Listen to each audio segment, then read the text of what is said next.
जी के चरणों में मन को लगाए जा।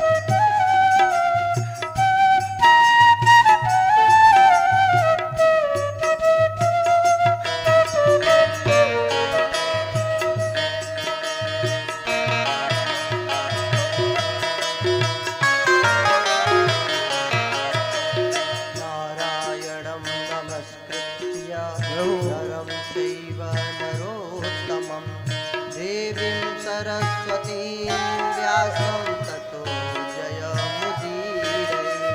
ततो जयमुदीरये, ततो जयमुदीरये। तू तो डूबा होगा तर जाएगा, तू तो डूबा होगा तर जाएगा।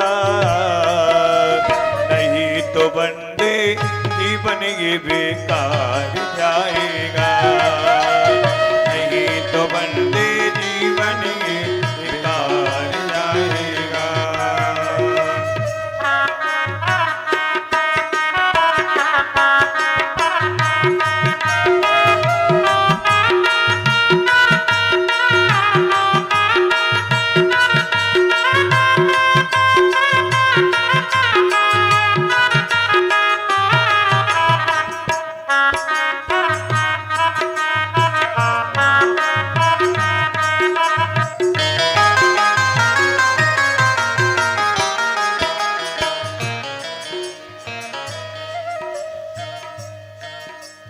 यं प्रव्रजन्तमनुपेतमपेतकृत्यं वैपायनो विरकतर आजुहाव पुत्रेति तन्मयतया तरवुविने दुस्तं सर्वभूतहृदयं मुनिमानतोऽस्मि। सर्वभूतहृदयं मुनिमानतोऽस्मि, सर्वभूतहृदयं मुनिमानतोऽस्मि।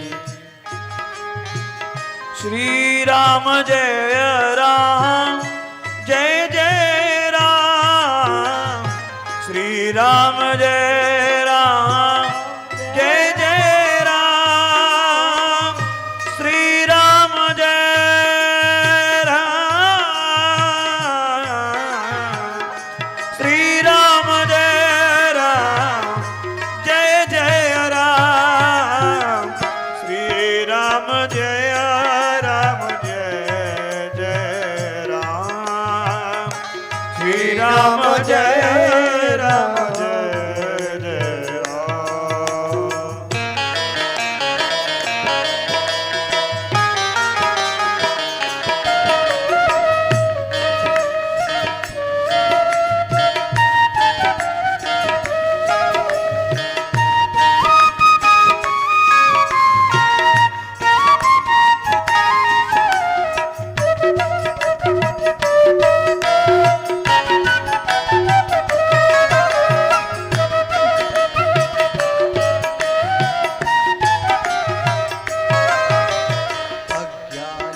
अज्ञानतिमिरान्धस्य ज्ञानाञ्जनशलाकया चक्षुरुन्मीलितं येन तस्मै श्रीगुरवे नमः। तस्मै श्री गुरुवे नमः, तस्मै श्री गुरुवे नमः।